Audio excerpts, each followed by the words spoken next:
You all session of Bhagavad Gita in 18 days.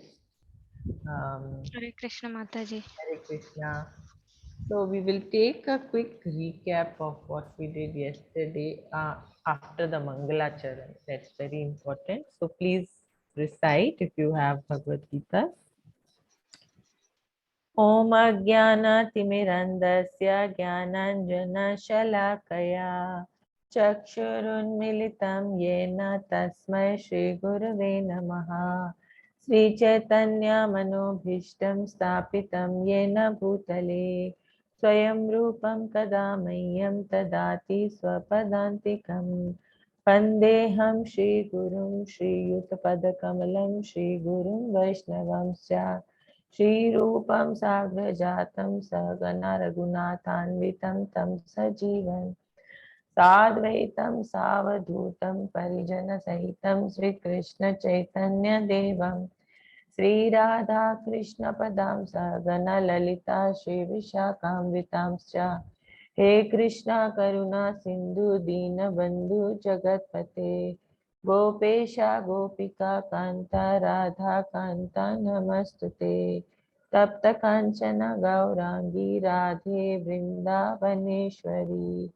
Vrishabhanu Sute Devi Pranamami Hari Priye Vancha kalpatarubhyascha kripa sindhuva evacha patitanam pavanebhyo vaishnavebhyo namo namah Jai Shri Krishna Chaitanya Prabhu Nityananda Shri Advaita Gadadhar Shivasadi Gaura Bhakta Vrinda Hare Krishna Krishna Krishna Hare Hare Hare Rama Rama Rama Hare Hare Hare Krishna Krishna Krishna Hare Hare Hare Rama Rama Rama Hare Hare Srila Prabhupada ki jai. So welcome. Please, who will volunteer for the recap yesterday's points of chapter 3? Deepika Rathore Mataji, are you there? Yes, Maataji. Hare Krishna. Yeah, please. Yeah. We did how to purify the God with the Karma Yoga, and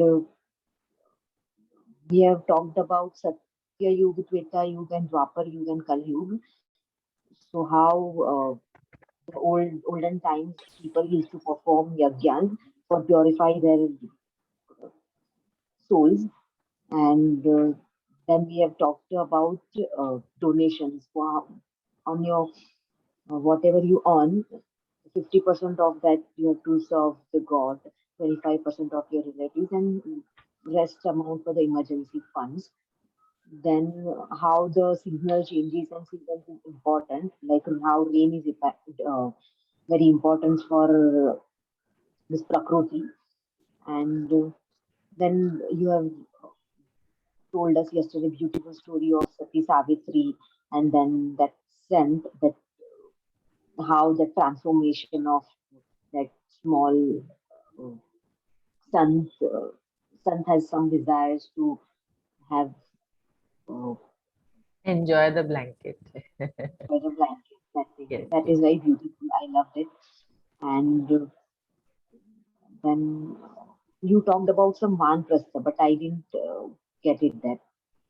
So I've noted that question mark on the same. Yes, no, I will explain it to you today. Varnashrama, I will detailedly explain to you. Again, yeah, please continue. Then serving God is how much important. Whatever we have, we are in the life, that we have to serve delegate some time to God, and we have to restrain our desires, mind and body. That's it from my side. Thank you so much, Mataji. Rohini Mataji, any contribution from your side? I'm sorry for joining late, and actually I am yesterday I was reading from the first chapter. So already I am means lagging behind. So I will not be able to contribute. But Okay, anyways, Mataji, please continue. It takes time. We are also still learning, so no harm. Continue. Anyone else? Satyananda Sahu Prabhuji, are you there? Mataji, I can add my points. Okay, Mataji, please continue. Archana Mataji. So we actually spoke about how Karma Yoga helps us to transform from animalistic life to spiritual life, how to purify our souls, and how we should perform our prescribed duties without expecting anything in return, and with complete detachment. So this is the main concept of the chapter Karma Yoga. And as Deepika has already added, that whatever our income is, we should always put some amount of our income to the charities, and that's why, because of devotees keep 100% service towards people, so they are sinless. They always keep their time and efforts engaged in service, so that's why they are sinless. And we also spoke about how what are the beginner steps for self realization to attain karma yoga.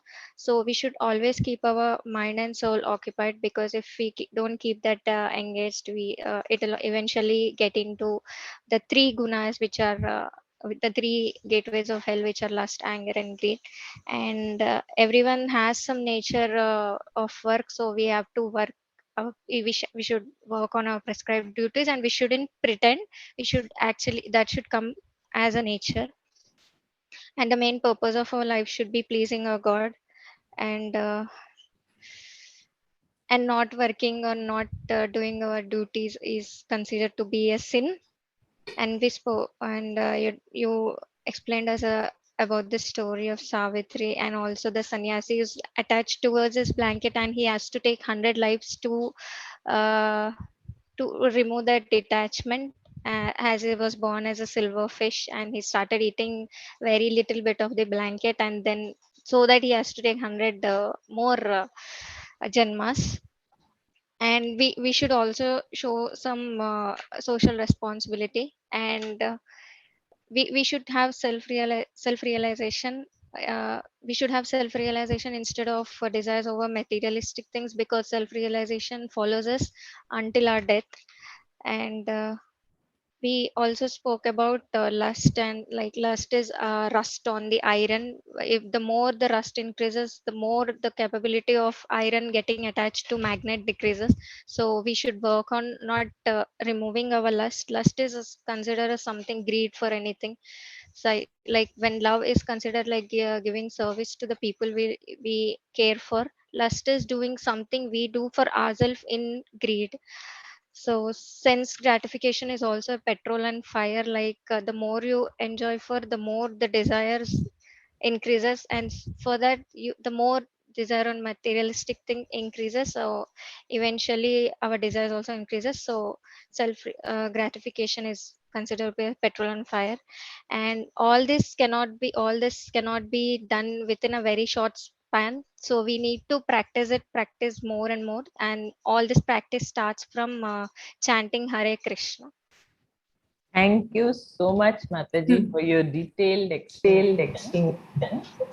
So, Thank you. Mataji, can I add something? yeah, sure, Prabhuji. Since all Matajis have spoke a lot about it, I just want to add like the lust which comes to our mind or which comes to our body can easily be controlled by the intelligence of Krishna or associating with Krishna consciousness or by doing the japa meditation regularly. So That in is when the most important. yes. So Yes, what yes. my personal experience when any negativity comes to my mind, so I just start doing the japa meditation and it goes off. So that is how we can go towards the Krishna consciousness, and we can also achieve the oneself who is knowing oneself or knowing ourselves. We can also achieve that point through this japa meditation. Again, this japa meditation will help us uh, to feel love and affection in our heart, and which will allow us to have a kindness towards others, or helping the people those are suffering from other diseases or desires. So it helps us to move our life forward along with helping others. It's create a empathy and kindness inside us. This is what I want to add, Mataji. Thank you so much, Thank you so much, Prabhuji. This was Prabhuji. the This was most the important. most important. So, Maataji, your voice is not clear. Now it's clear. Sorry. if everybody is muted, there will be no echo. If someone is not muted, only then.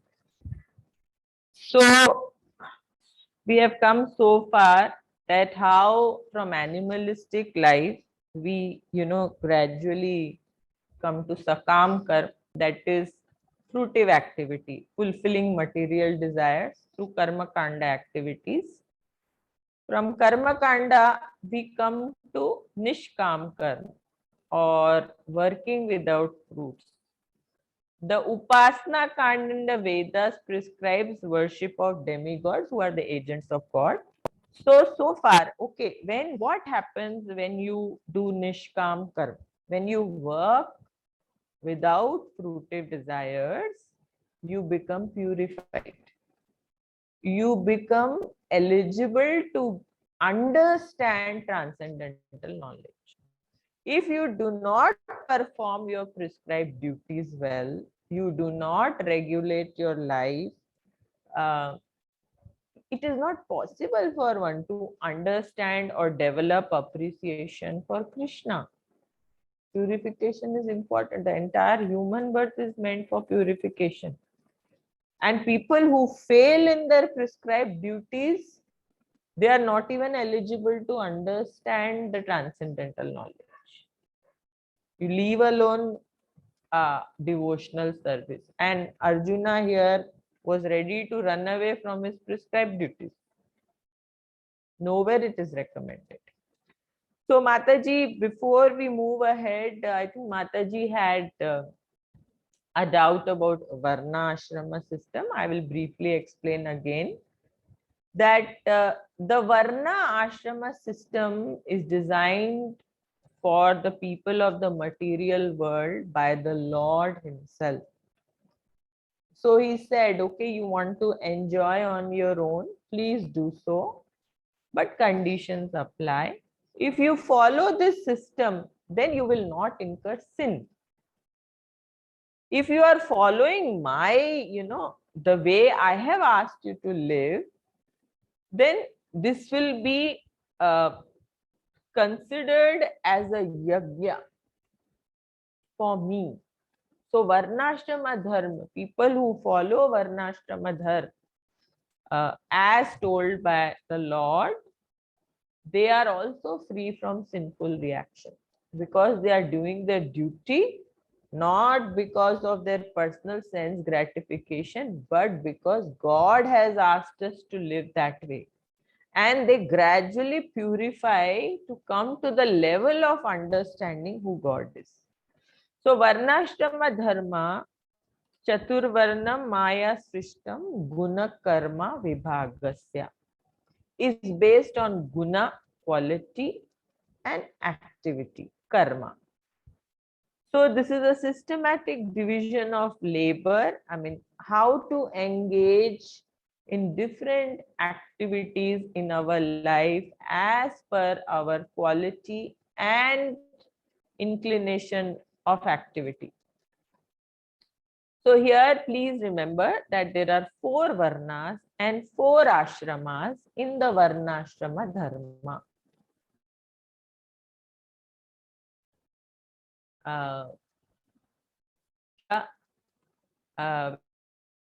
Vaishyas, Kshatriyas, and Brahmanas. These are the 4 varnas. And what are the 4 ashrams? They are Brahmacharya ashram, Grahastha ashram,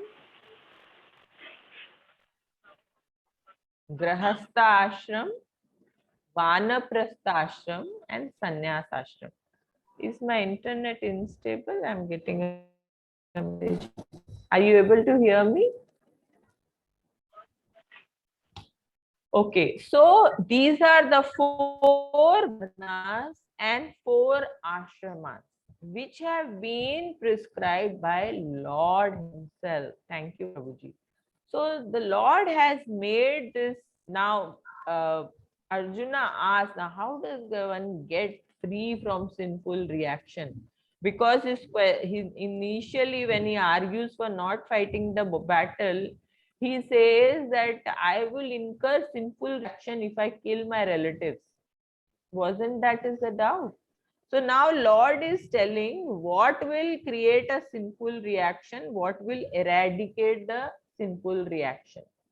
When you are doing anything on your own account for your own sense gratification, that will be a reaction.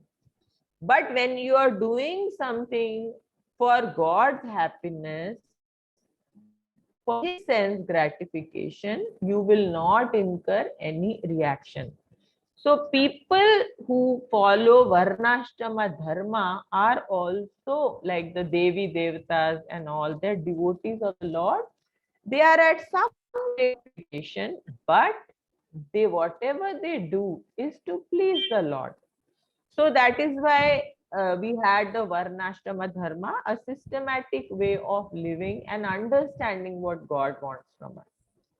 So the 4 Varnas, they are based on the effects. The entire Varnashrama actually is based on the effects of the 3 gunas, the Rajogun, Tamogun and Sattvagun. Okay, so these effects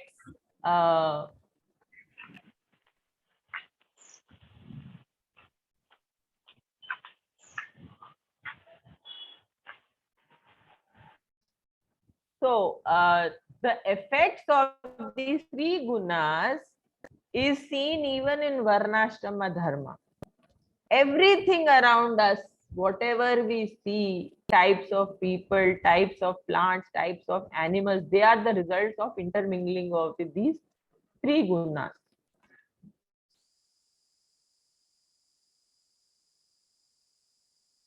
Shudras, they are the people who are more influenced by Tamoguna. Now, these 3 gunas have their own respective qualities. The Tamoguna, or the mode of ignorance, it symbolizes ignorance of the self, laziness, uncleanness, all these. You will study them in detail. Screen is freezing in between, Mataji. Okay. So Mataji, I think that is because of internet. Is it better now?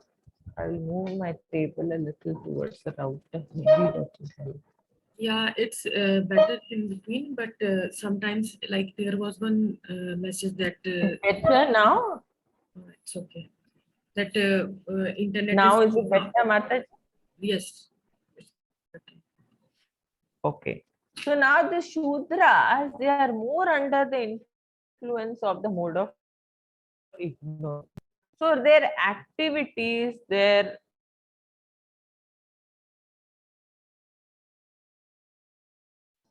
intellectually also, it is not because the purification has not taken place much.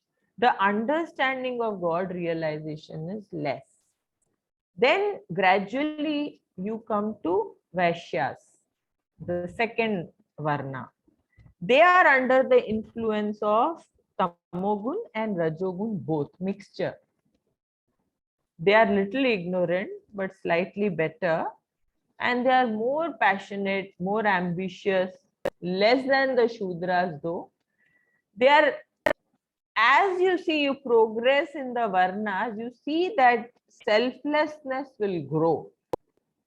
So these Vaishyas, they are better than Shudras in the sense that they undertake community welfare, they undertake work for others also, not just work for their own sense gratification, but they work for betterment of others, though only materially, sometimes spiritually also. So they undertake cow protection and these kind of activities. Then you come to Kshatriyas. The Kshatriya is more selfless. yeah, types of personalities. It will help you understand people better. So the Kshatriyas, they are under the influence of Rajogun and Sattvagun mixture, both. So they are driven for success.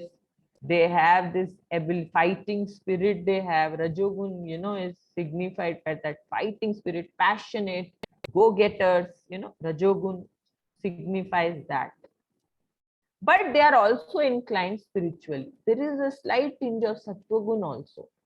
So their abilities to understand spiritual knowledge are better than the Vaishyas and the Shudras. They are more selfless. They risk their life for protection of dharma, good cause. So who else would risk that? A Shudra will never dare to risk his life for others. He won't have that capacity. A Kshatriya has. So Kshatriyas are more selfless. And the most selfless Varna is the Brahmin. The Brahmanas, they are not very materially driven. Their inclination is towards understanding the Shastra and explaining it to others. The purpose, they have understood by now what is Brahmana, who is God, and what is material. So they devote most of about God and teaching others about God. Nevertheless, the influence of the three gunas are there. Similarly, in the ashramas, there are four ashrams: the Brahmacharya ashram, the Grastha ashram, the Vanapastha ashram, and Sannyas ashram. Here also you see. So gradually, when a person is young, he spends, this is the time-wise um, distribution of how one's activities should be doted. From 1 to 25 years, say our average life in Kali Yuga is 100 years, usually it is 1/4 in depending on the Yuga. So it is to learn about how to lead life in the material world, and also how to later on, what is the purpose of life, how one must, do you acquire skills, knowledge, value, everything. Educate yourself and prepare for future years. Then comes the Grastashram. Please remember that in all these ashramas, uh, only the grastas are allowed to earn money, a livelihood.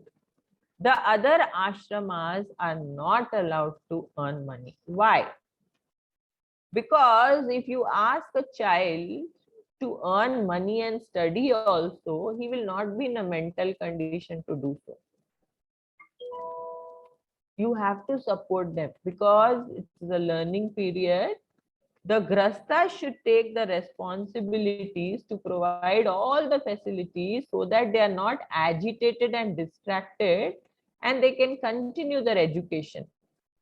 Similarly, the Vanaprastha period is a gradual shift from grasta life to sannyas life. It is in the middle. So gradually you shift away from household activities and increase your spiritual activities. Vanaprastha is meant for that. You must leave your attachments, children, etc., and now work for cause of God. Devote more time to learning and teaching others. This is the thing. Now whatever you had to do, you have done. Your children will take charge, and the children will take forward, the future generation. They will take over the material activity of maintaining the three ashramas. Your responsibility is over. Now you have to devote more time now to learning and giving to others. Then the fourth ashram is sannyas ashram, which means sat nyasa, means now you devote all your time to God. Free, nothing else. And before death, you must be ready to go to the kingdom of God. Okay. So now we start with chapter number 4. I hope I am clear, Mataji. Deepika Rathod Mataji. Yeah. Yeah. So chapter number 4. Sri Bhagavan Uvacha Imam Vivasvate Yogam Proktavan Aham Avyayam Vivasvan Manave Praha Manur Ikshava Kebravita. Translation and purport by Srila Prabhupada. Srila Prabhupada ki jai. The personality of Godhead, Lord Krishna said, I instructed this imperishable science of yoga to the sun god Vivasvan, and Vivasvan instructed it to Manu, the father of mankind, and Manu in turn instructed it to Ikshvaku. So here the Lord is giving introduction to this knowledge, that this knowledge is eternal. This Bhagavad Gita which he spoke, the transcendental knowledge. So we must first know that knowledge is of two types, which will come in the coming slokas also, but I am telling you for your reference. One is the material knowledge, which helps us to lead our life comfortably in the material world. That is knowledge. The second time is the knowledge which you need to elevate spiritually. So this material knowledge, whatever we gain, it ends with the current body. Because this knowledge is under the spell of the three modes of material nature. But transcendental knowledge, which the Lord is going to speak about now, this does not end with the end of our body. If you have elevated 20% in this birth, the next birth you will start off from 21%. But if you have some IIT, MBA, MBBS degree in this birth, next birth it will be 0. So this is the difference between transcendental knowledge and material knowledge. So the material knowledge we need for our, maintenance in the material world. We need that knowledge also. So we must try to get that also. But one must never drift away from the actual purpose of human life. So here the Lord is saying that first I had, the highest amongst the demigods is the sun god. First in the millennium, the sun god is also known as Vivasvan, the king of the sun, which is the origin of all planets within the solar system in the Brahma Samhita.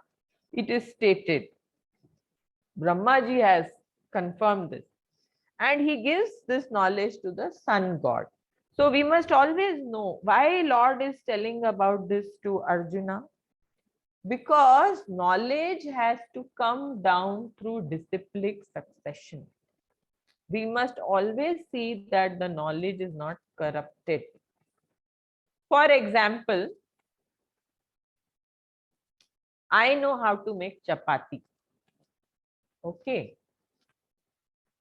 Now I know how to make chapati. Now, how will I know that this knowledge is coming down correctly?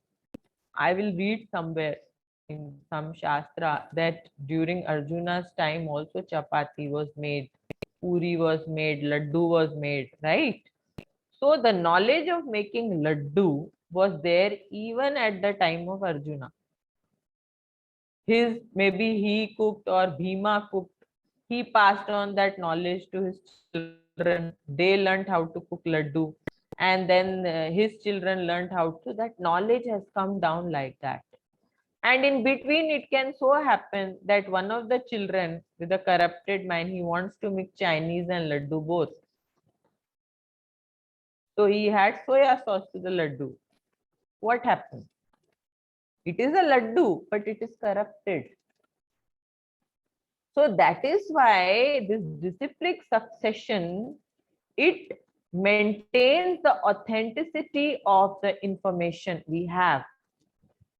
So here now, shloka number 2, the supreme science was thus received through the chain of disciplic succession, and the saintly kings understood it in that way. But in course of time, the succession was broken, and therefore the science as it appears to be lost. So now Lord wants him to know get the actual purpose of the Vedas, this birth.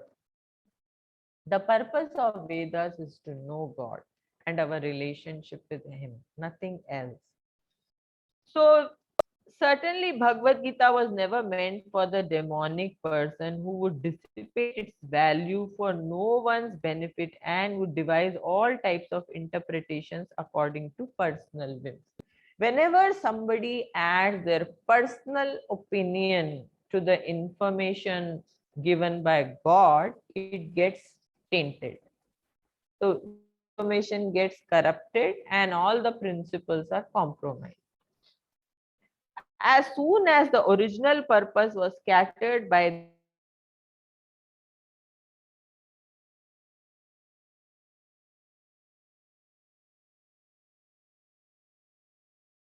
the getting compromised, and whenever that happens,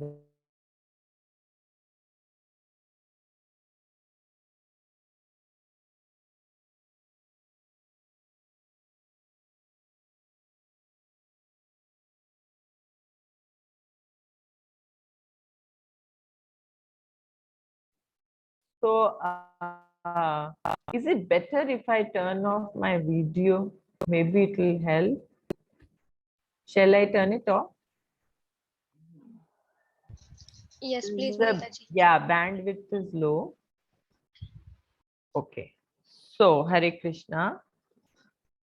So the purpose was scattered by the motives of unscrupulous commentators. So there arose the need to re-establish the disciplic succession. 5,000 years ago, it was detected by the Lord himself that the disciplic succession was broken, and therefore he declared that the purpose of the Gita appeared to be lost. In the same way, at the present moment also, there are so many editions of Gita, but almost all of them are not according to the authorized disciple interpretations rendered by different mundane scholars, but almost all of them do not accept Supreme Personality of Godhead. So, uh, the purpose of the Vedas is to know Krishna. And at the end of the Bhagavad Gita, some interpretation is given that so and so, this was a story, it was created like that, and God is, something, something, something. The whole purpose of Gita is lost. The purpose of Gita is to get us out of the cycle of birth and death. It is not a psychological platform or to take care of our this thing. Of course, the mind is automatically tuned when we follow the process. That is like, but so that very shloka number 3, that very ancient science of the relationship with the Supreme is today told by me to you, because you are my devotee as well as my friend and can therefore understand the transcendental mystery of this science. So what is the qualification to understand this? You should be a devotee. And when does one become a devotee of the Lord? After sufficient purification only. The Lord selected Arjuna as the recipient of this great science owing to his being a devotee of the Lord, but for the demon, it is not possible to understand this great mysterious science. There are a number of editions of this great book of knowledge. Some of them have commentaries by devotees and some of them have commentaries by the demons. Arjuna accepts Sri Krishna as the Supreme Personality of Godhead. So he is a devotee. Please understand that Sur and Asur, these terms we use in our scriptures many times. So what is a Sura and what is an Asura? Sura is a person or the demigods who, who goes for sense gratification, but according to scriptural injunctions. He will perform all the yajnas with God, and he will follow varnashrama dharma, everything. So he's a little better in that sense. At least he's listening to God and he's trying to follow what Lord is saying. And on the other hand, demons, they enjoy unrestrictedly against scriptural injunctions also. For example, Ravana. Where in the Shastra it is written that you must kidnap somebody's wife? No, but desire to enjoy so much, they break principle. That is a demon. They break principles for sense gratification. Shloka number 4. Arjuna said, the sun god Vivaswan is senior by birth to you. How am I to understand? In the beginning, you instructed the science to him. So here comes Arjuna's doubt. You are just about 90 years old. That was the age of Lord during the Kurukshetra. The entire span of Lord's Leelas on this planet was 125 years. After that, he again, um, disappeared to his heavenly abode, not heavenly, Golok Vrindavan. So here Arjuna has this doubt. How come sun is so old? You are so young. How were you there even at that time? Basically, Arjuna knows whose personality of Godhead, but to dissipate the doubt of other people, he asked these questions. And then the Lord explains. Sri Bhagavan Uvacha Bahuni ma vyatitani janmani tavarjuna tani aham veda sarvani natvam veta parantapa. Translation and purport by Srila Prabhupada. Srila Prabhupada ki jai. The personality of Godhead said, many, many births, both you and I have passed. I can remember all of them, but you cannot, O subduer of enemies. So why so? Why Lord can remember and we can't? Because for us, body is different from soul.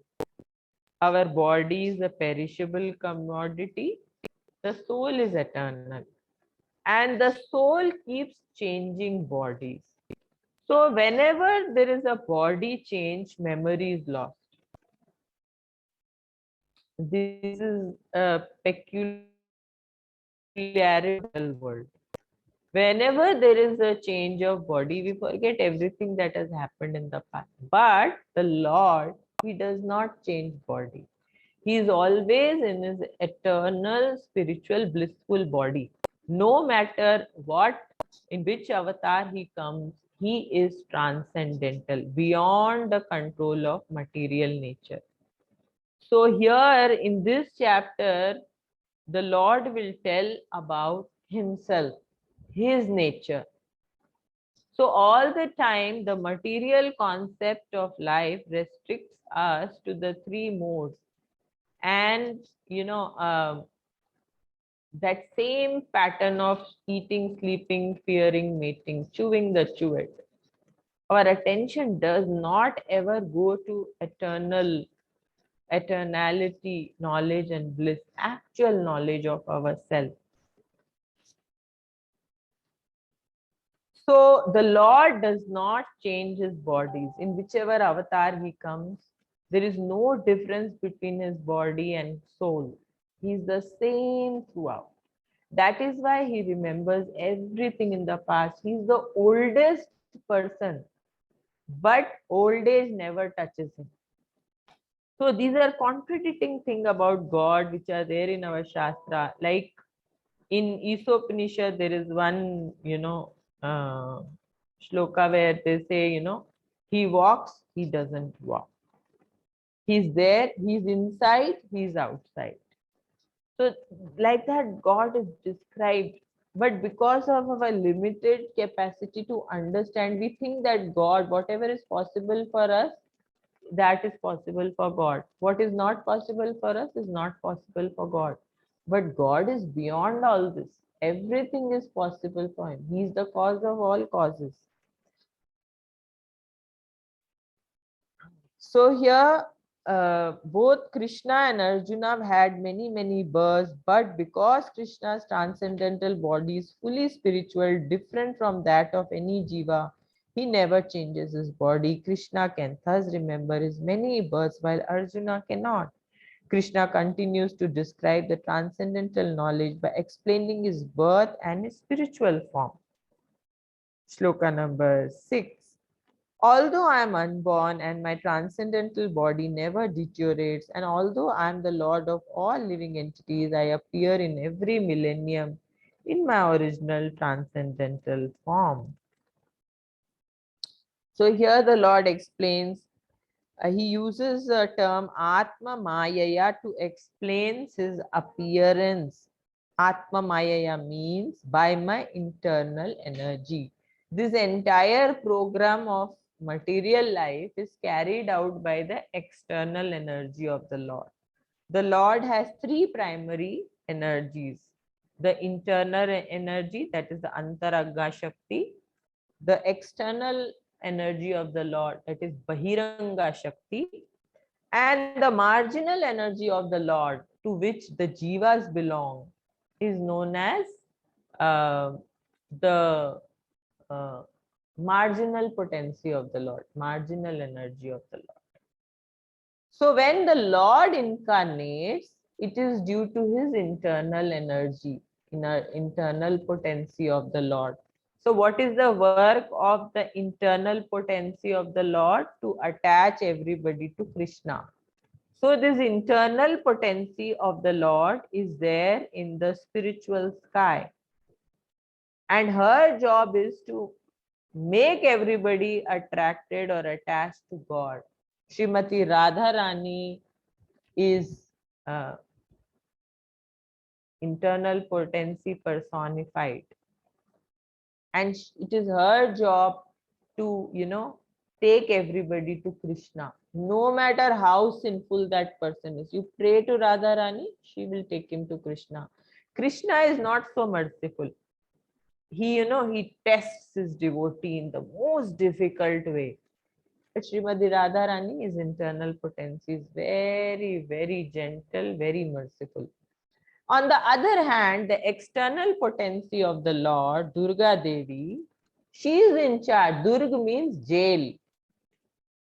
And she is the jailer of the material world. What is her business? All those people who have committed sins come here under her jurisdiction. They get food, water, everything in the jail. But nevertheless, that Trishul, Adi Devi Klesh, Adi Bhautik, and Adhyatmik Klesha, she's piercing us here. And she is chastising us to reform.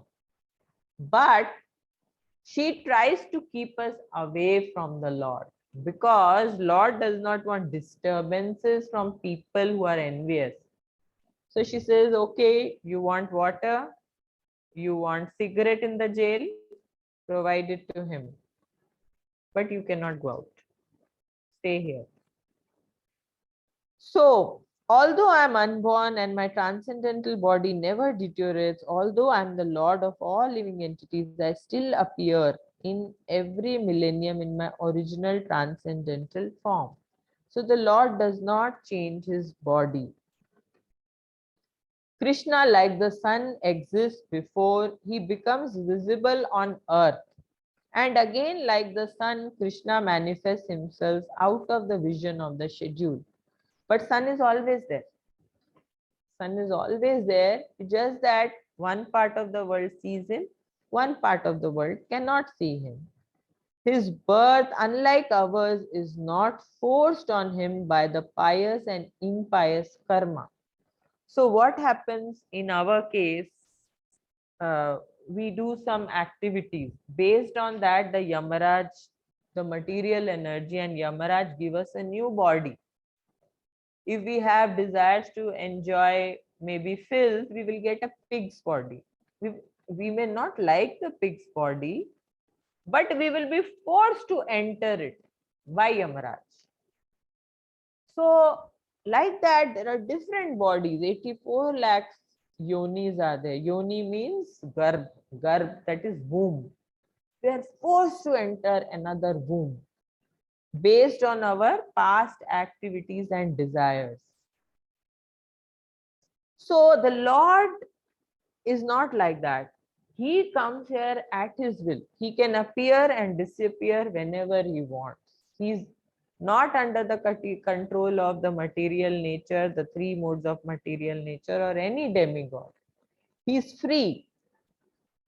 7. Whenever and wherever This shloka is very famous. We must recite it.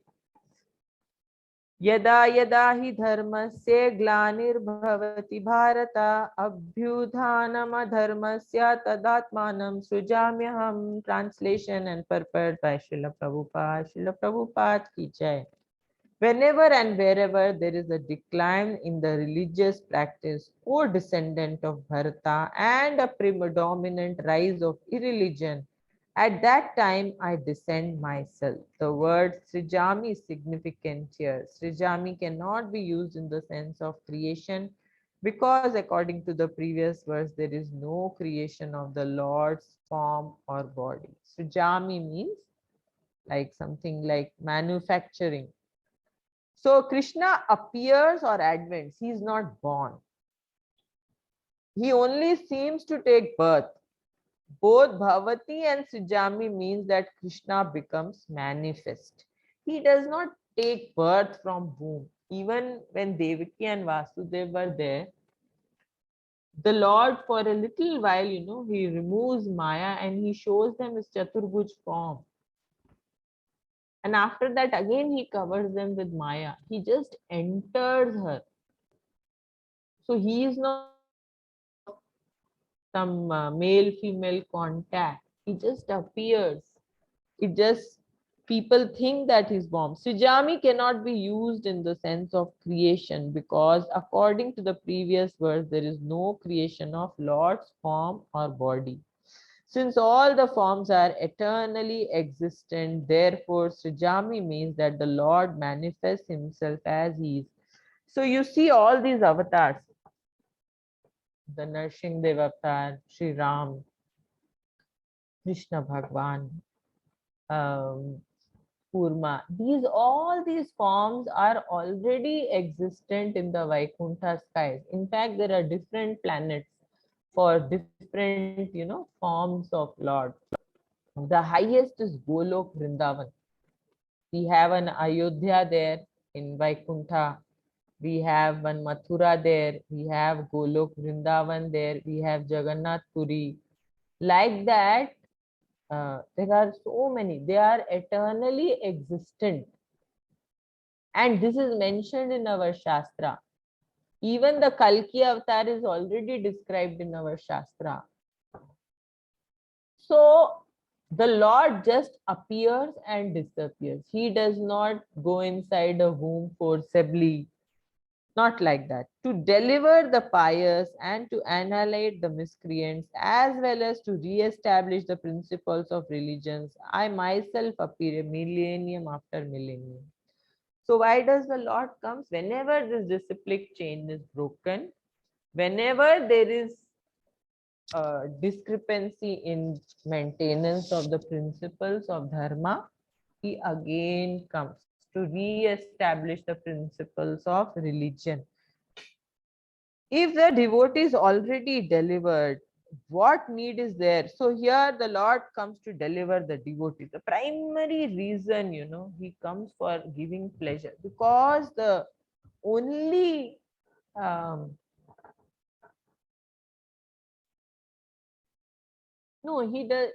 his body is not like ours. The effect of time is not there, Mataji. The effect of time means that everything that you see in the material world around you will become old and die, whether it is living thing or non-living thing. They become old, again they go back into the Panchatattva, again they, like that they get destroyed. The effect of time is there. Now suppose the life cycle of a dog is 12 years. Can a dog live beyond that? It is controlled by the effect of time. Like that, humans have a lifespan. Like that, some butterfly has a lifespan. There is control of time. The body is born, it grows, it maintains itself, it dwindles and it dies. Everything is like that. But God's body is not like that. They say during Kurukshetra, Lord Krishna was 90 years old, but he used to look like a 25-year-old. All the time, 20, 25-year-old. So the effect of time is even Lord Sri Ram. So the effect of time is not there on God. So they say that I manifest myself to deliver the pious who are attracted by my beauty and qualities, who hanker to see me. So just like we are visiting relatives, the relatives are pining to see our mother is there, she wants to see us. So like that, the devotees have a relationship with Lord, and they desire to see different leelas of the Lord as in the Vaikuntha skies. As he is, there is a description of all the Vaikuntha lokas in our Shastra. This is like this, Jagannath Puri Dham is like this, Ayodhya is like that.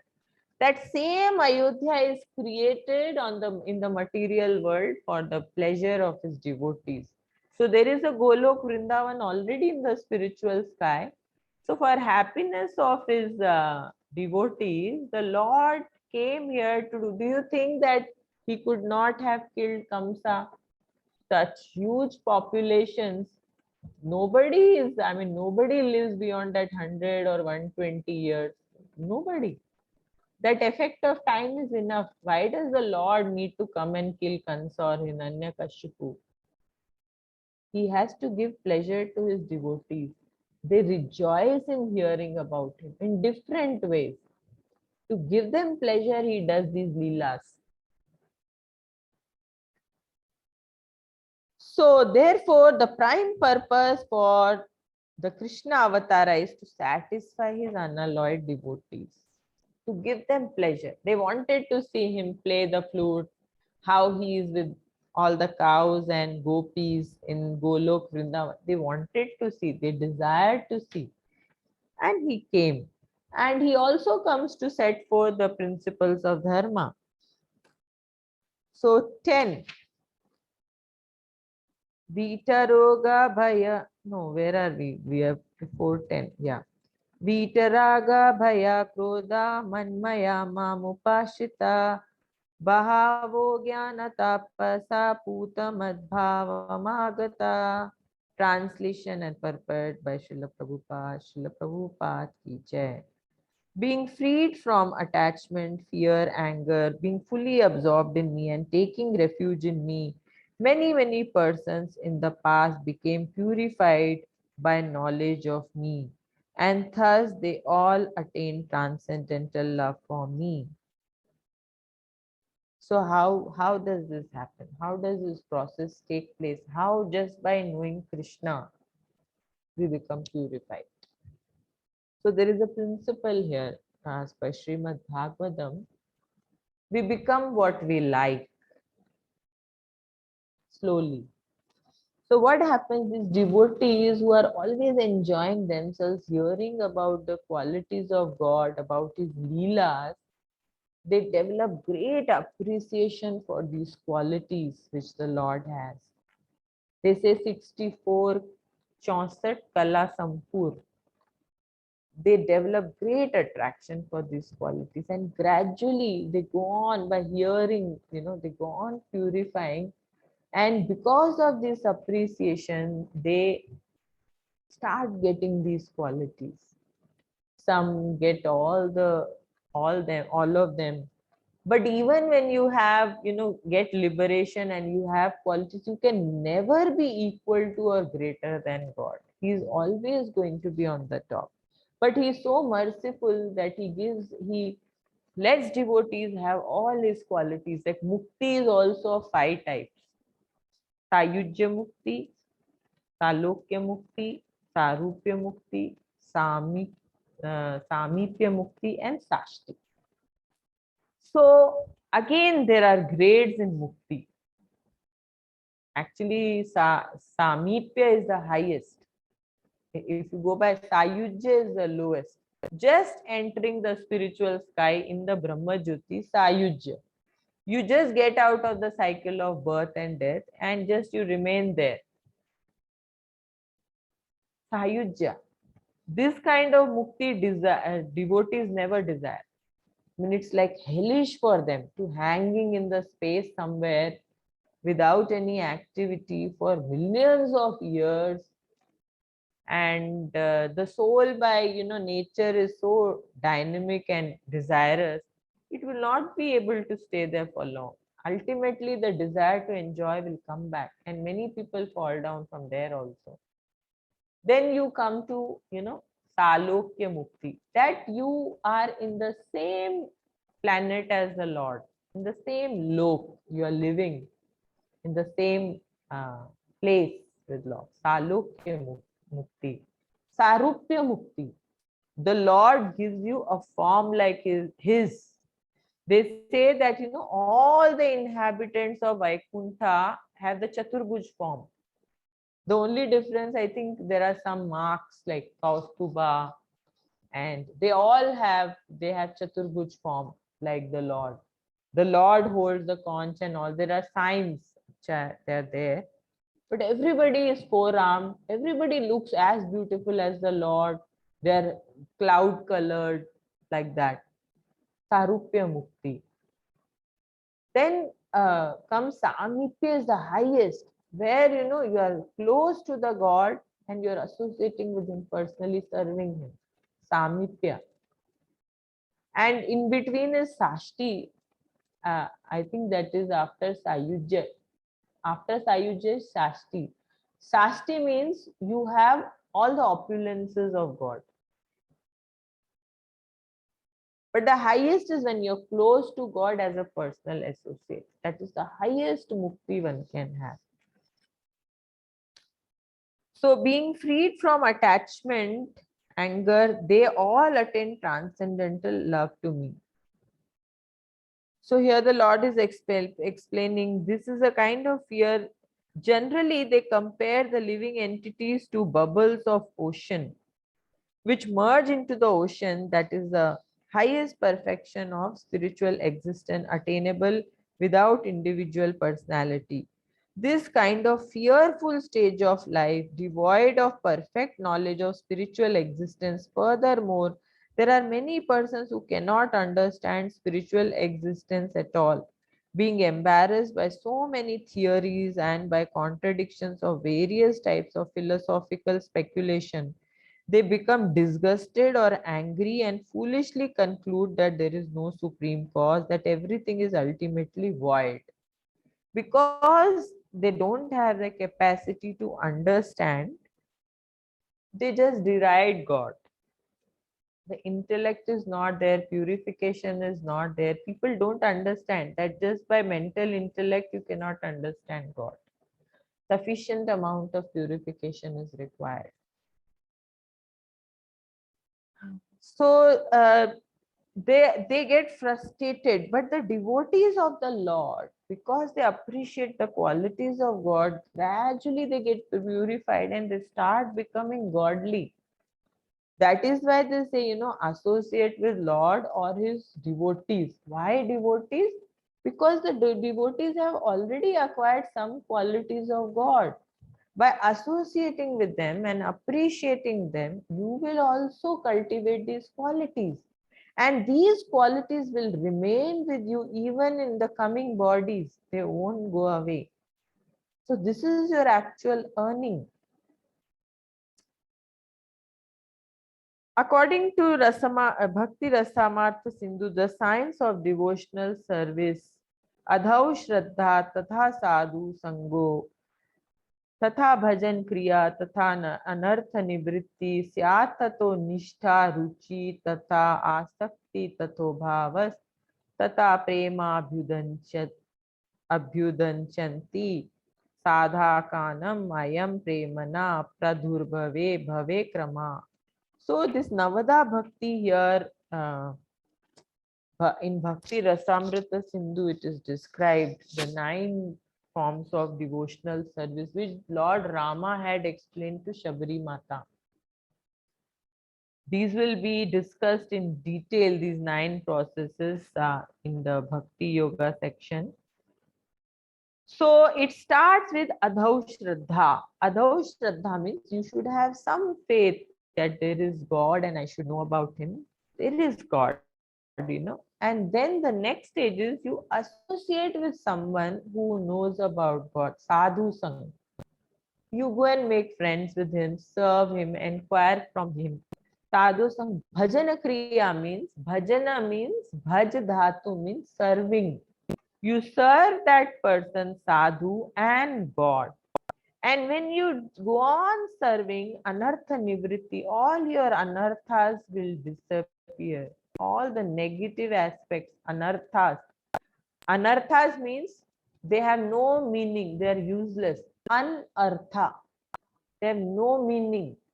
They are there only to contaminate us. That's all. There is no use to that. Anartha nivritti, tato nishtha.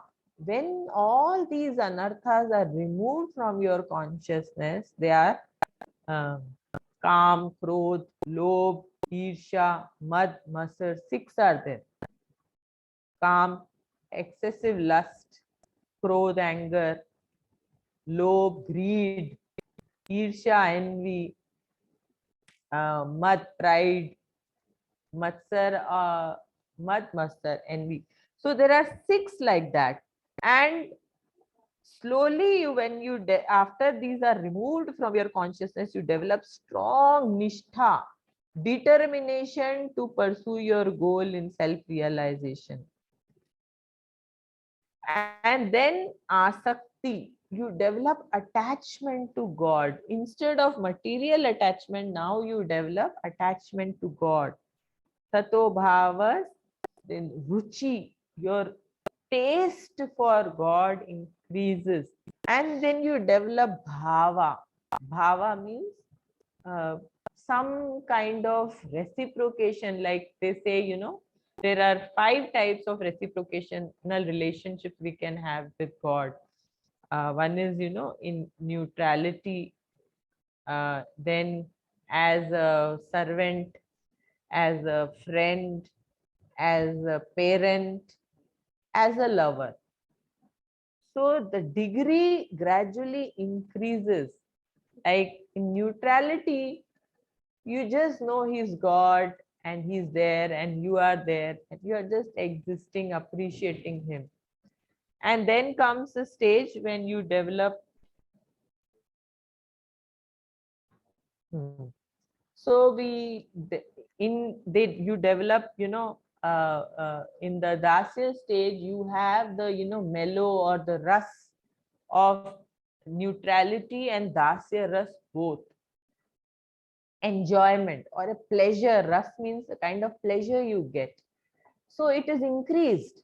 Then gradually when you develop, Sakya ras, it is even more, like Arjuna and Krishna are in Sakya ras. They are associated with each other in friendly exchange. So in Sakya ras, the pleasure of neutrality, Dasya ras and Sakya ras, all the 3 are there. It increases. Then you come to Vatsalya ras, in which the pleasure of all the 4 is there. Neutrality, Dasyam, Sakyam and Vatsalya also. The highest form of pleasure that one derives is in Madhurya ras. In Madhurya ras, the pleasure of neutrality, that is Shanta, Dasya, Sakya, Vatsalya and Madhurya, all is a full pleasure. That is why the gopis are highest. They have perceived and experienced the highest pleasure possible because they are in relation with the Lord in Madhurya ras. So we have to come to this Madhurya ras stage gradually to be engaged. What do you mean by Madhurya ras prem? Now you are ready to do everything for the pleasure of the person you love. Anything, you are ready to go to hell also for it. That was the love of gopis. No self-interest. So now we come to shloka number 11. As all surrender unto me, I reward them accordingly. Everyone follows my path in all respects, O son of Pratha. Ye yatha mam prabhadyante tam tathaiva bhajami aham. Mama vartamanu vartante manushya partha sarvasha. So as people, they surrender unto me, according to that I reciprocate. I don't force anybody because love cannot be forced. Love cannot be forced out of anybody. Devotees who worship Krishna in the love go to Golok Vrindavan. The Brahmavadis who worship Krishna merge into the Brahman and are awarded the desired result. Srila Prabhupada also says, people who worship demigods, in fact, Krishna increases their faith in them. Ye yatha mam prabhadyanti. Whatever is this desire, according to that, because his capacity is only that much. If he is not ready to understand the Vatsalya ras, it's okay. If he's not ready to experience any ras, let him be happy in demigod's worship only. Ye yatha mam prabhadyanti. He awards accordingly. One may say, certainly your exclusive devotees consider your birth and activities to be eternal. Others, however, don't.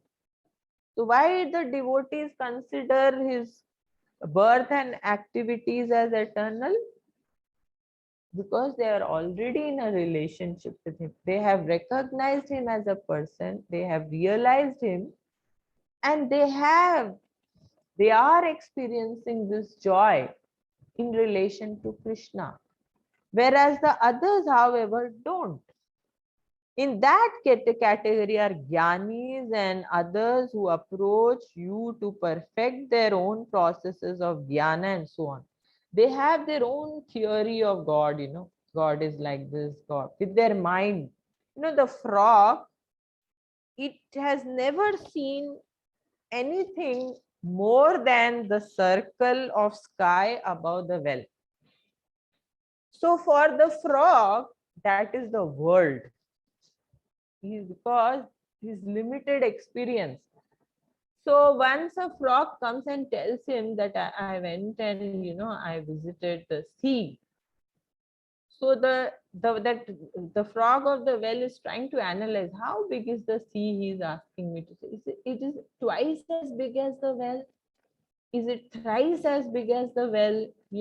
So our limited minds, they want to measure Krishna like that.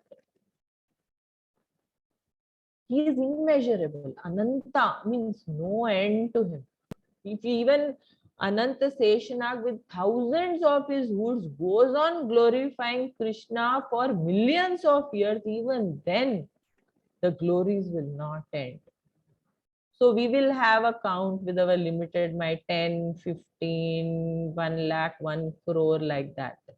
Because we are limited. You cannot anticipate how big he is, endless.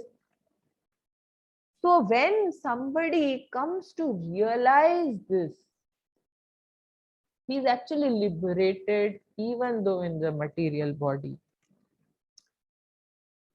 One who knows the transcendental nature of my appearance and I does not, upon leaving the body, take his birth again in this material world. That he has already explained. So we come to shloka number 12.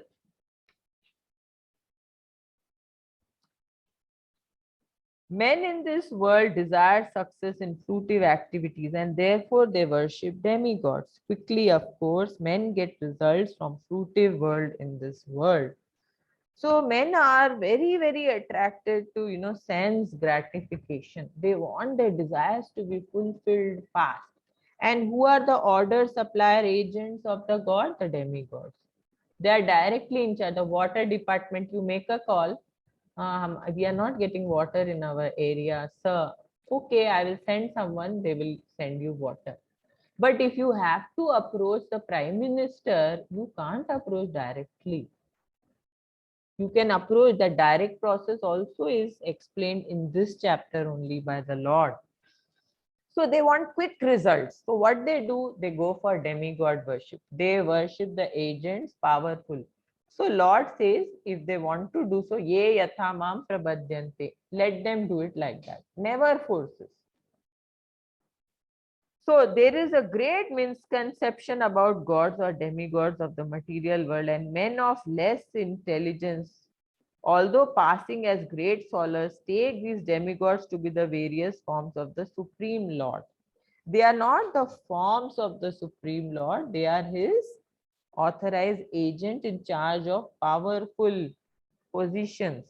Actually, the demigods are not different from God, but they are God's different part and parcel. God is one, and the part and parcels are many. The Vedas say, Nityo Nityanam, God is one, Ishvara Parama Krishna. So this, what happens later, because people are carried away by their desires, their conception of God is different based on their purification. So some, as per their intelligence, perceive him in different forms.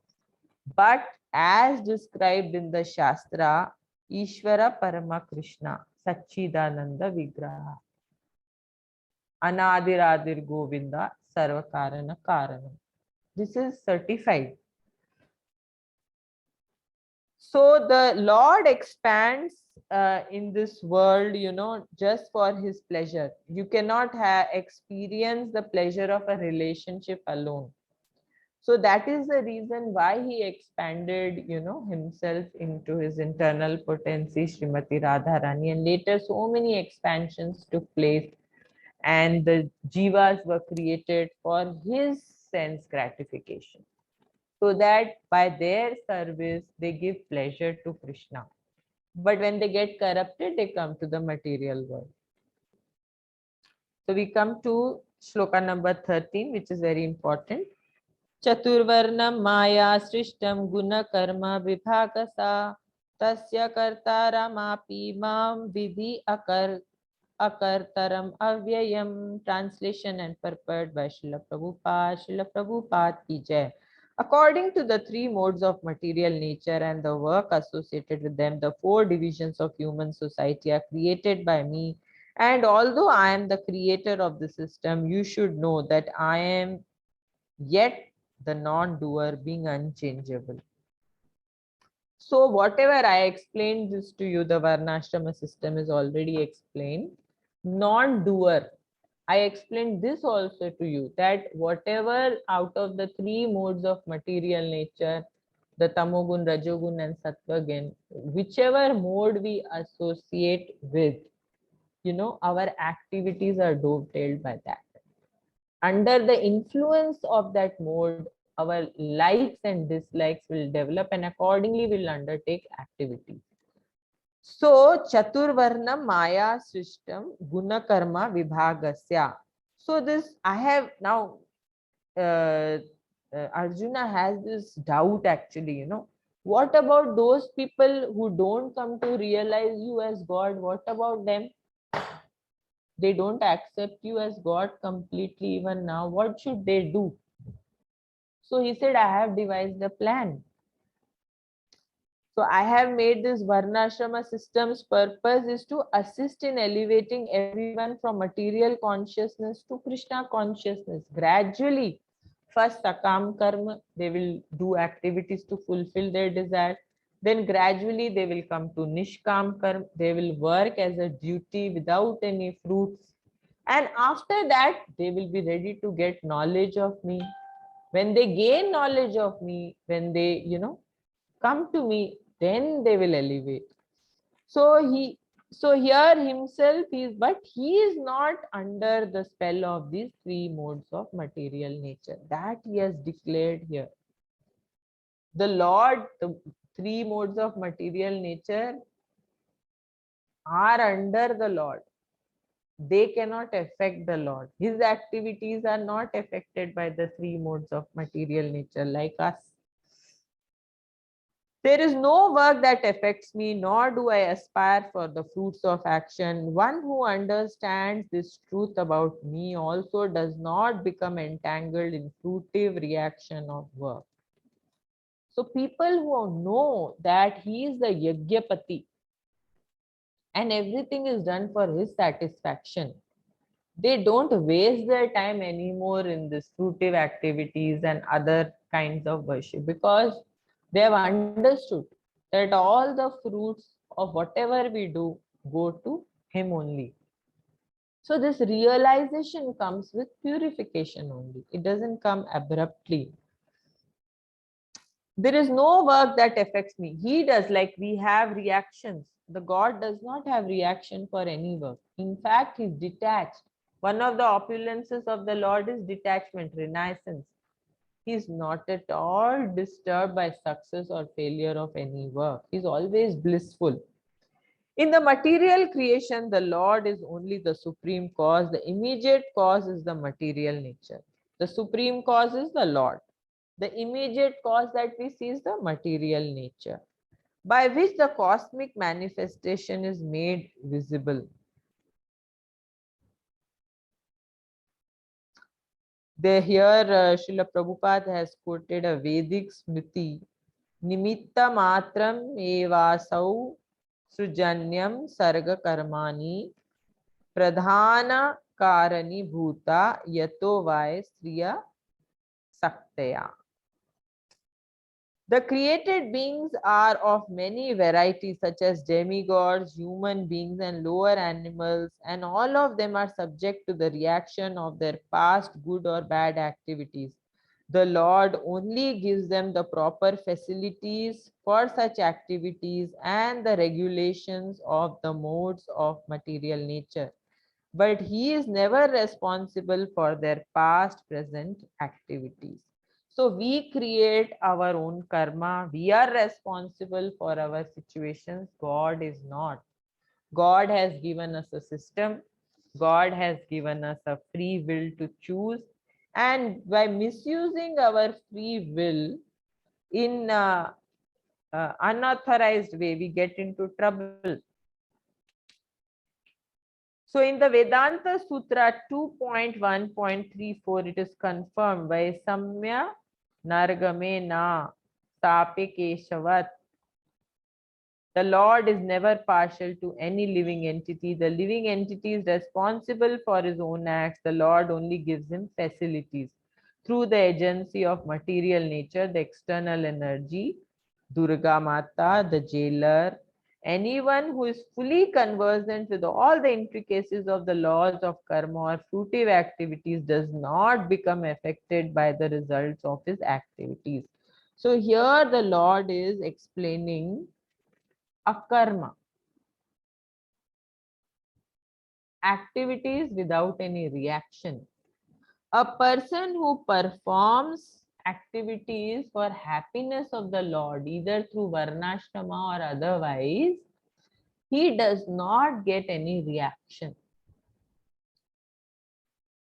15. All the liberated souls in the ancient times acted with this understanding of my transcendental nature. Therefore, you should perform your duty following in their footsteps.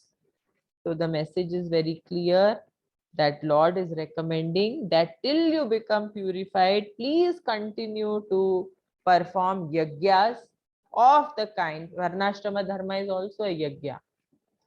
And demigod worship also, there are so many yagyas in the Vedas. Till when?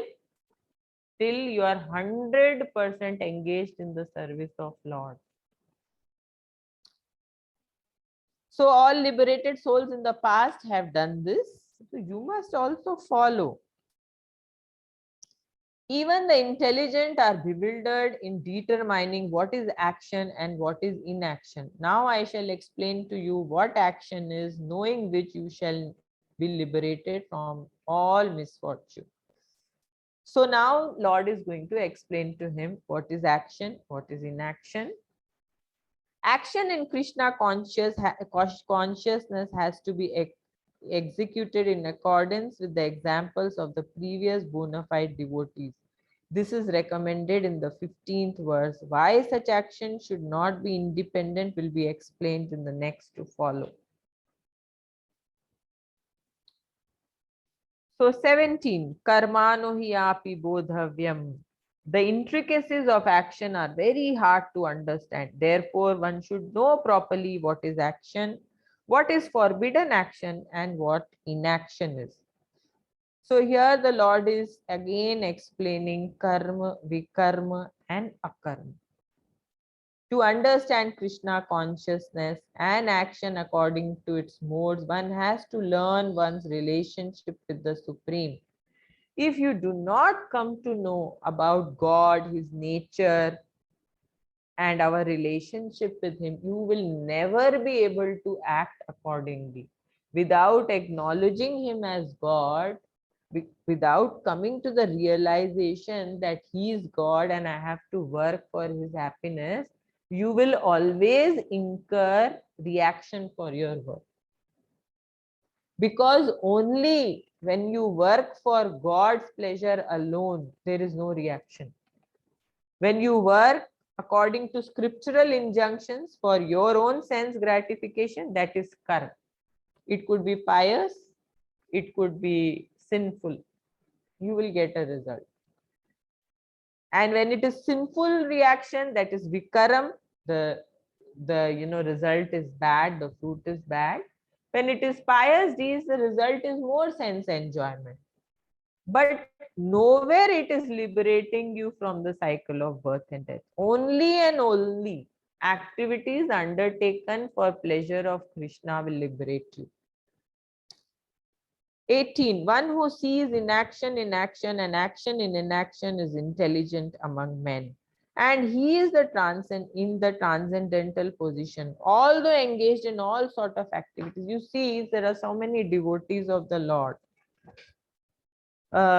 Like Ambarish Maharaj, king, all in kingdom, what is not there? Food is there, farming is there, taxes are there, everything is there. He does everything. But an intelligent man, he understands, because from inside he is offering all the fruits, everything he is doing as a service to Krishna. The attitude is service attitude. That is what makes it a karma.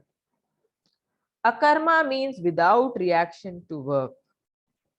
The impersonalist sees fruitive activities out of fear, so that the resultant action may not be a stumbling block on the path of self-realization.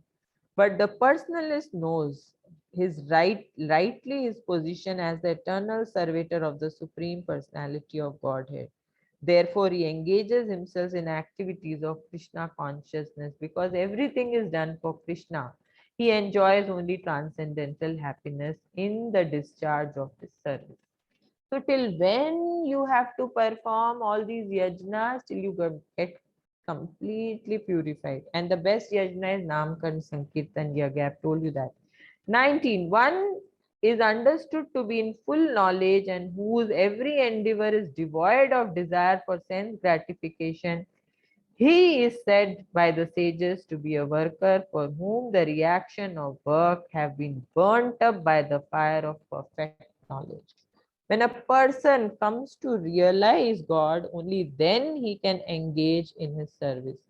Without realizing who is God, how will you serve him? No possibility. So this transcendental knowledge is given for us to understand who God is and what is our position.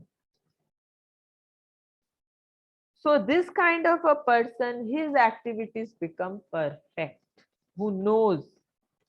20. Abandoning all attachment to the results of his activities, ever satisfied and independent, he performs no fruitive action, although engaged in all kinds of undertakings. Srila Prabhupada, he went all over the world 14 times. So many temples, 108 temples during his life itself he made. And he used to buy land, he used to go to registration office, he was buying fruits, vegetables. He was so busy that even 24 hours will not be enough. Srila Prabhupada used to sleep only for 2 to 3 hours in a day. Sattva Gun does that. When you start living in Sattva Gun, your sleep reduces automatically. Sleep is compared to ignorance.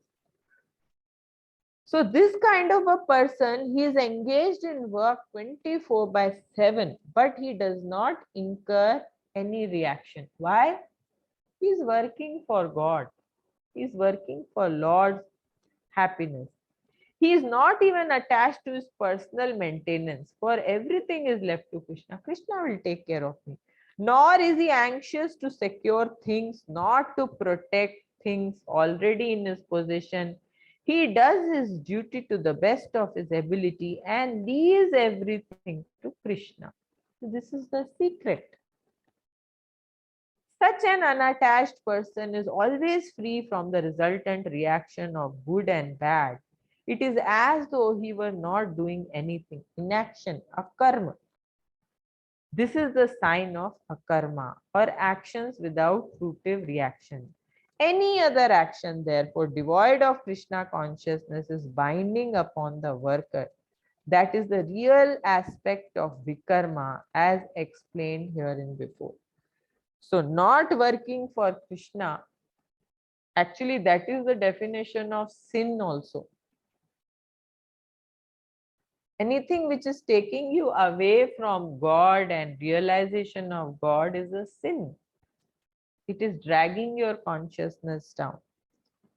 21. Such a man of understanding acts with the mind and intelligence perfectly controlled, gives up all sense of proprietorship over his possessions, and acts only for the bare necessities of life. Thus working, he is not affected by sinful reaction. He's not afraid. Basically, he gets, these are the symptoms now. From here on, the symptoms of a person who has realized God, they are given. He is fearless. He is not hankering for anything nor lamenting for anything. Abandoning all attached, he ever satisfied, engage in all kinds of undertakings. Such a man, understanding, acts with mind and intelligence perfectly controlled, gives up all sense of proprietorship.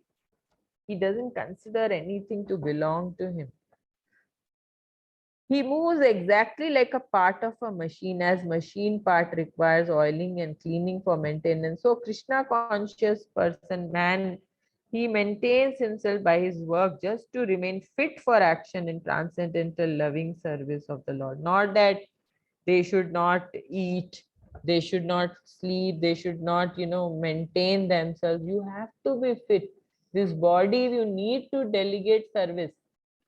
To keep it in good condition is our responsibility. So otherwise, if we are unfit, what work will we do?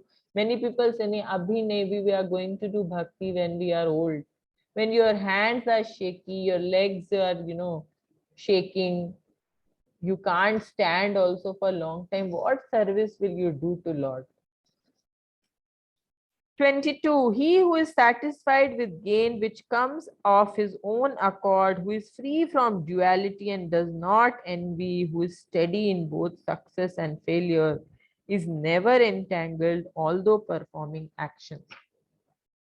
So Lord is explaining the symptoms of a self-realized person. Here, a person who by the right action has come to this stage. He does not allow anyone's service to hamper his own service in Krishna consciousness. He will not struggle hard, for some desire. He will just be satisfied in what he needs, basic.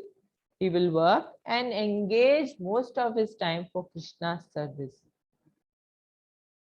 The duality of the material world is felt in terms of heat and cold, or misery and happiness. A Krishna conscious person is above duality because he does not hesitate to act in any way for satisfaction of Krishna.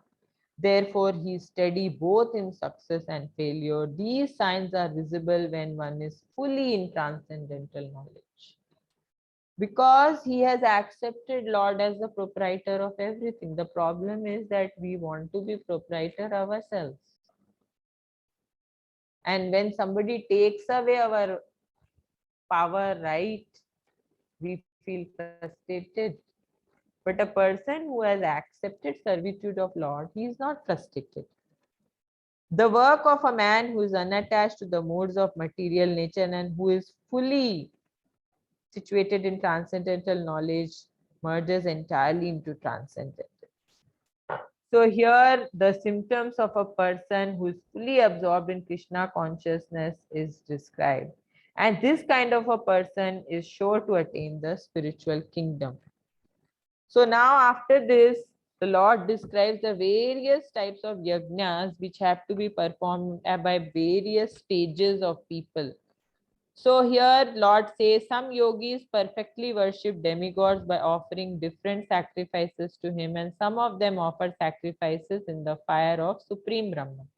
So they worship Krishna but indirectly. Yajna, sacrifice, has to be done. Without that, there is no happiness.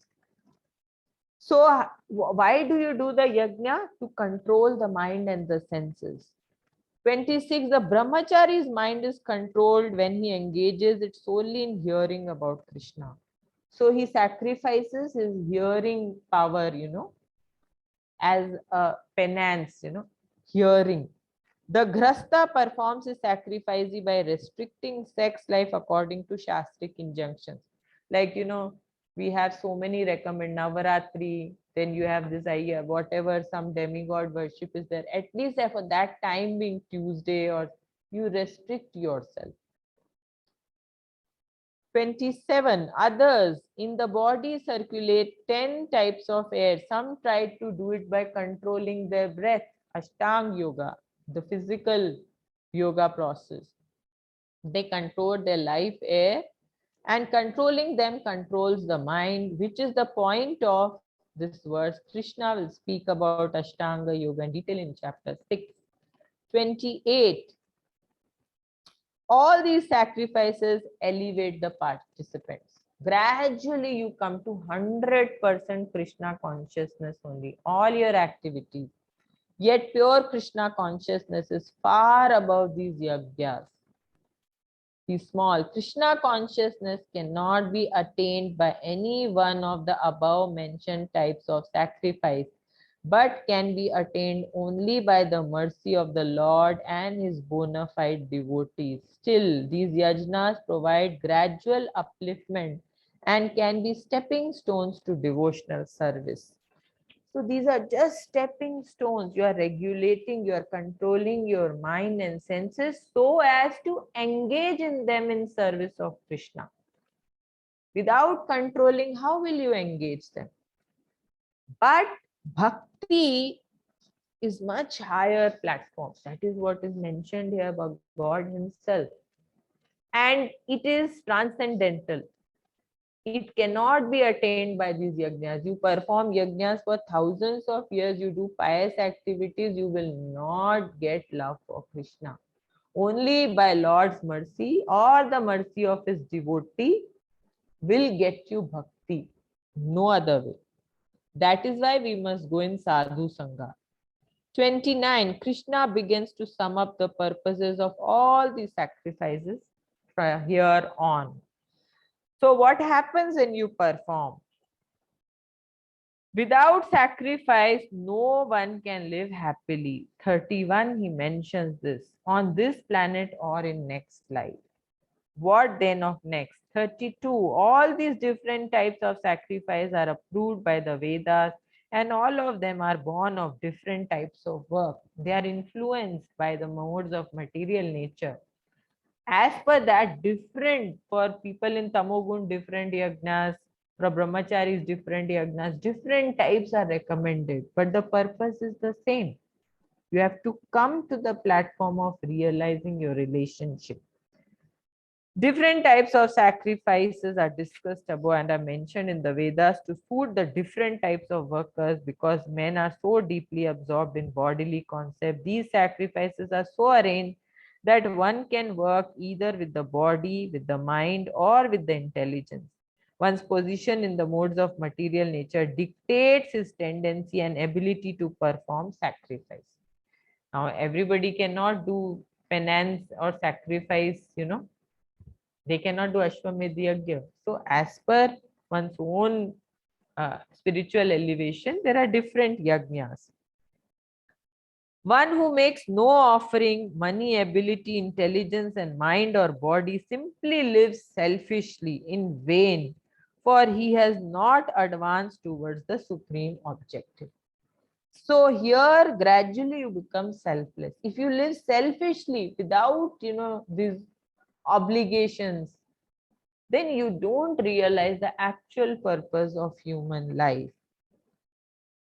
His sense enjoyment may increase, but happiness eludes him, being devoid of transcendental knowledge and condemned as a thief by the law of karma. He also suffers in his next life. Now, here on, the Lord will say how, transcendental knowledge is the desired result for performing sacrifice. Ultimate, why you do all this? Transcendental knowledge means knowing Krishna and his nature. 33. O chastiser of enemy, the sacrifice performed in knowledge is better than mere sacrifice of material possessions. So initially, charity is recommended, like I told you, even astrologers, they recommend. But working in knowledge is much better than sacrifice of material possessions. This Lord has said himself. Concluding his discussions of sacrifices, Krishna now begins his summary of transcendental knowledge by again describing how it may be directly attained. Now the process of directly, now this is the indirect way of getting transcendental knowledge. What is the direct way? The direct way, now Krishna will say from shloka number 34 onwards, very important shloka. Tadvidhi pranipatena pariprashnena sevaya upadekshyanti te jnanam jnaninas tattvadarshina. Just try to learn the truth by approaching a spiritual master. Inquire from him submissively and render service to him. The self-realized souls can impart knowledge unto you because they have seen the truth. So this is the process. Sadhu Sangha, Guru, spiritual master. Why is he required? If you perform these yagyas for maybe 100 births, even then you may not come to the platform of bhakti, because the Lord has declared in Isopanishad that I only reveal myself in the heart of a devotee. So to understand Krishna, you must go to a person who has realized Krishna in his heart, who is detached from the material plane. Go to him in a humble mood, just as submissively, and render service unto him. Dasanu, dasanu, dasa. Work for him. Offer your services to him. Having obtained real knowledge from self-realized souls, you will never fall again into such illusion. For by this knowledge, you will see that all living things are but part and parcels of the Supreme. So here, what is the purpose of all this prayojana? What is the prayojana? You will understand what is material world, and you will not be illusioned. You will see everything in relation to God. 36. Even if you are considered to be the most sinful of all sinners, when you are situated in the boat of transcendental knowledge, you will be able to cross over the ocean of miseries. So when you have this transcendental knowledge, this will provide you the strength and the facility to cross over the ocean of ignorance and ocean of miseries. This is the result of performing your yajna, which begins with prescribed duties. As a blazing fire turns firewood to ashes, O Arjuna, so does the fire of knowledge burn to ashes all reactions to material activities. So when you get this transcendental knowledge and you start working for Krishna, all your sinful reactions are nullified. In this world, there is nothing so sublime and pure as transcendental knowledge. Such knowledge is mature fruit of all mysticism, all kind of penances, all kinds of yagyas, dan, tap, yag. And one who has become accomplished in the practice of devotional service enjoys his knowledge within himself in due course of time. He's so, they say Atmaram, there's a term Even when you cremate somebody, they look for this bone called Atmaram, Atmaram. So what is this Atmaram? Is the soul, which rejoices in just associating with Lord, nothing else. A faithful man who's dedicated to transcendental knowledge and who subdues his senses is eligible to achieve such knowledge. And having achieved it, he quickly attains the supreme spiritual peace. So what is the result? He becomes peaceful. He's not agitated. But ignorant, what happens to those who don't get this knowledge? Next shloka. But ignorant and faithless person who doubt the revealed scripture do not attain God consciousness, they fall down. For doubting soul, there is happiness neither in this world nor the next. So here, one who acts in devotional service, renouncing the fruits of his action and whose doubts have been destroyed by the transcendental knowledge, is situated factually in the self. A person who is convinced that Lord Krishna is the Supreme Personality of Godhead and he understands his nature is actually realized, because now he will act accordingly. Thus, he is not bound by reactions of the work, O conqueror of riches. So, therefore, the doubts which have been arisen in your heart out of ignorance should be slashed by the weapon of knowledge. Armed with yoga, O Bharata, stand and fight. So, this is how the Lord has explained how the sacrifices should be performed as per one's nature. So, we'll just sum up this chapter. First of all, the Lord discusses the goal of sacrifice. What is the goal of sacrifice? And what is actual knowledge? The two divisions of sacrificial actions. One is called the sacrifice of one's material possession, and the other is called knowledge of the self, which is pure and spiritual activity. So, if sacrifice of one's material possession is not dovetailed for spiritual realization, then such sacrifice becomes material. You have sacrificed your money for some yajna to get something more material, then that yajna also will become material. The sacrifice has to be performed to satisfy the Lord. This is the criteria.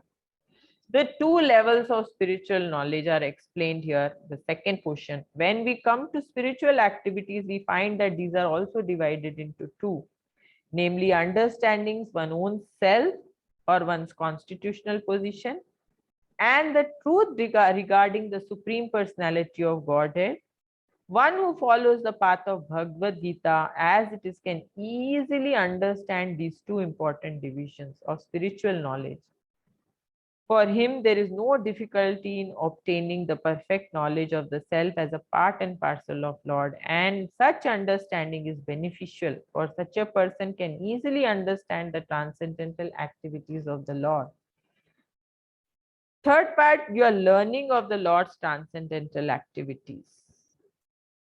So here, when you learn about Lord's transcendental activities, you are more attracted to him, you adore him, you appreciate him, and your attraction to him increases, which is what is required. The goal of sacrifice in the end is discussed. All of these are known as sacrifice, and all of them are based on regulated action. But within all these activities, the important factor is self-realization. One who seeks that the objective is the real student of Bhagavad Gita. But one who doubts the authority of Krishna falls back. This is also declared.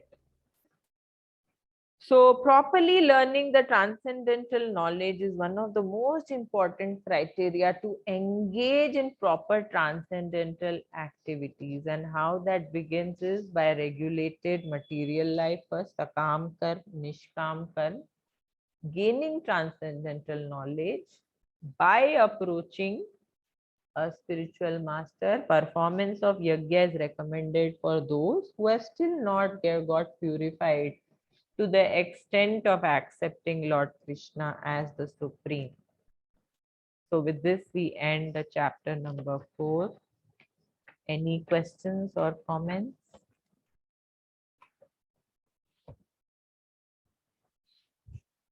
About the chapter? Have you understood the purpose of all the yajnas we do? Sumita Mataji, any doubts, questions? Mataji, I have questions, but not so strong. Means I need some time to absorb this, so that I can ask proper questions. And can I ask questions like in evening or something? Just drop the message or something like this, or next day. Yeah, sure, Mataji. You can just drop off a message on my number, WhatsApp number. You can, if writing is a problem, just leave a voice message and I will answer your questions. No problem. Okay, because I just want to understand from my side that okay, my question should be proper so that I don't miss any information. Like it's That is little, that is honest, Mataji. That is honest. so it's very difficult to just even in general also to just give feedback the moment I complete workshop, but actually the honest feedback comes just after absorbing, revising, going through the things again, because this is the flow, Yes, and I will be in my flow when I will be reading it again. So yes. that's why I want to see that how I can see then wherever I will find any problem in understanding, then I will ask the question. Sure, Mataji, sure.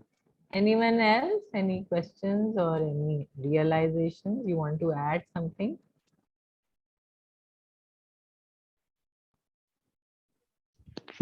Hello, ma'am. Hare Krishna, Mataji. Please tell me. Actually, I joined late, so I don't know what was done before. I joined at 8, but then I don't know if you have explained it about what is actually Krishna consciousness. Like, um, did you explain that? Then I'll go through the video again. Mataji, Krishna consciousness is realizing your factual constitutional position in relationship to God. So our constitutional relationship to God is Jivere Swarupo hai Krishna Nitya Das. This is certified by Narad Muni. The dharma, or that is that which has no beginning or end. Sripad Ramanujacharya has explained, and it is our natural, uh, our natural constitutional position. Just like the fish has to be in water, it is natural. Nobody teaches the fish to swim. Like that, the natural constitutional position of the soul is to love and serve God.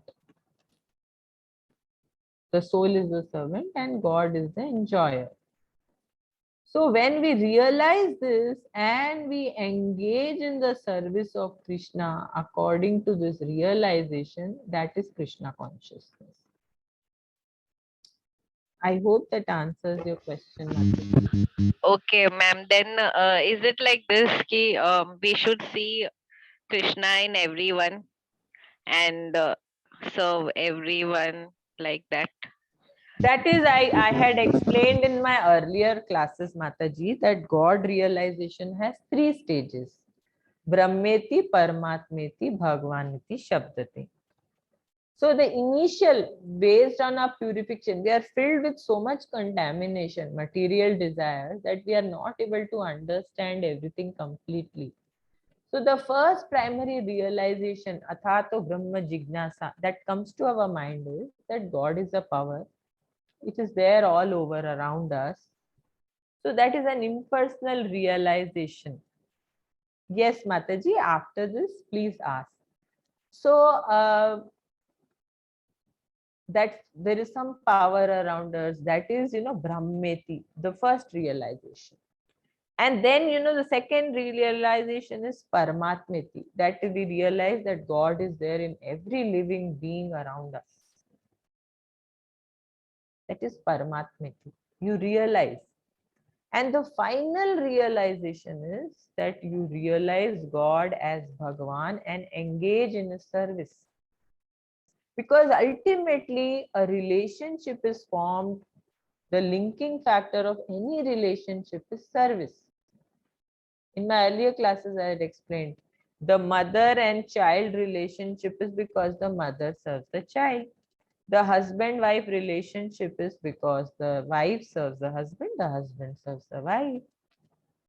Or brother-sister relationship. If there is no service, the relationship breaks.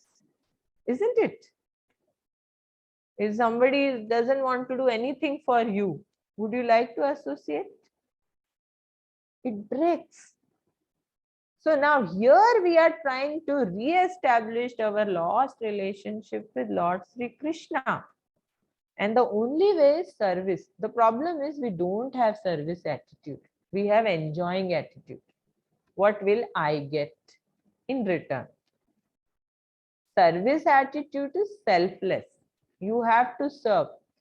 See, initially, even in astrology, people think, oh, so many bad things are happening in my life. What should I do? The astrologer will recommend, go and feed poor, do this. Why?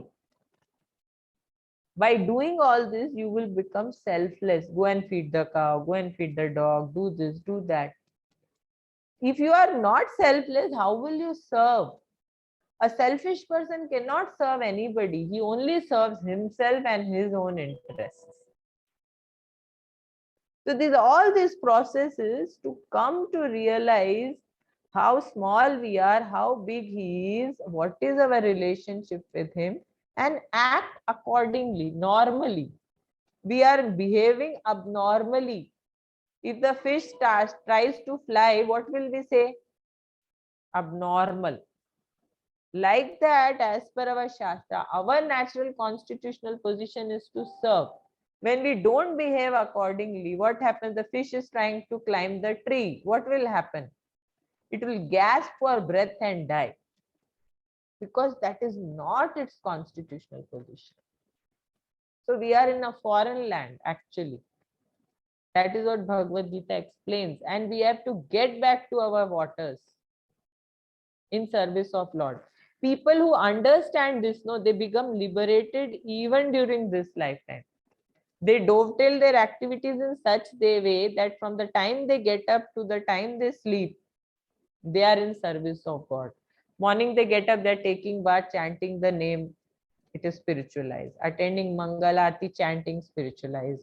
Plucking flowers, spiritualized. You're cooking food, you offer it to God, you're spiritualized. You go to earn money, a part of that earning money you give for God's purpose or plan or helping others.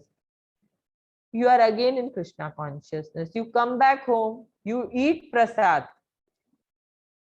Prasadam also, taking prasad is also service. If you have offered all the water in your house to Lord in the morning from that chambu, everybody who is drinking that water is in service. So like that, we cannot stop desires. We cannot stop activities. We just have to dovetail them. Mold our life in such a way. And they say, but I have experienced it in my life. It gives you so much happiness, even without the things you are hankering for, You are so happy that you just don't want to leave it. It becomes like that. Asakti, Now, you have to come to that stage. I hope that answers your question, Mataji. Somewhat. Thank you, ma'am. Hare Krishna. Rohini Mataji? Yes, my question is that how to understand that, like, what is difference between escape and just want to leave willingly? how to differentiate.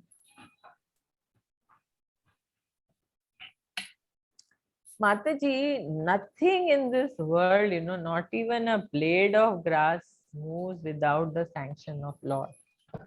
Whatever situations come in our life are created by the Lord for our purification. Like, like summer and winter, they come. One has to learn to tolerate them. Actually, people don't understand that tolerance is strength. Suppose there is a rope, and if you just, put some weight on it and it breaks, what will you call that rope? Weak. But if a rope is able to tolerate more weight, 1,000 kilos, then what will you say? The rope is strong. So our mindset also is like that.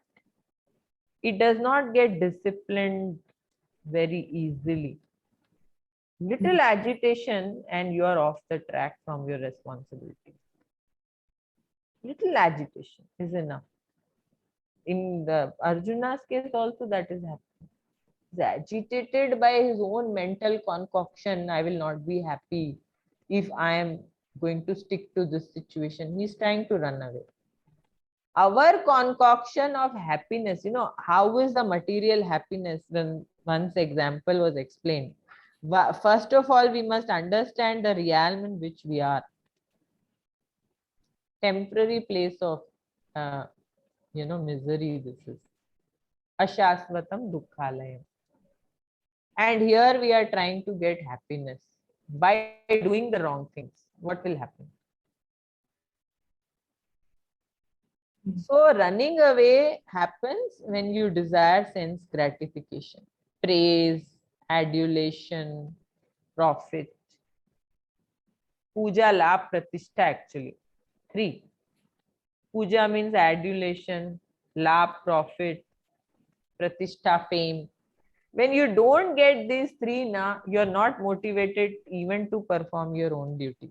That was the problem of Arjuna also. Nobody will adore me. I will not be famous. What is the use of getting, profit when my uncle, auntie are gone?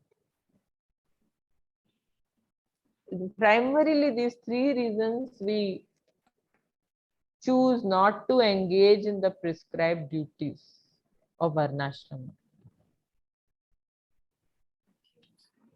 So usually one must take the responsibility to transform our environment so that, everybody around us is in a peaceful state. I think last week I was hearing this lecture on Srimad Bhagavatam by a Mayapur Institute, that the prostitutes are also an integral part of the society. They were also respected. So everyone around us has to be in a calm state. We should not become responsible to agitate others, and when we agitate others, it comes to us also. We have to learn to, leave things, because everybody is behaving according to their nature acquired by the 3 modes of material nature. So one must just concentrate on performing one's own duty, even though faultily, but not run away from it. Thank you. I hope it's okay, Mataji. Any more clarity? No. Thank you, Mataji. Any more questions?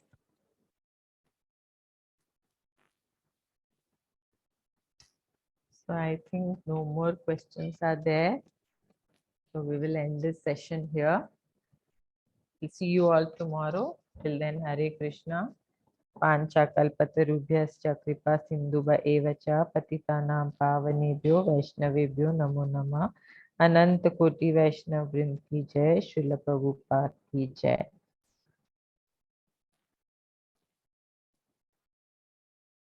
Thank you so much for hearing me.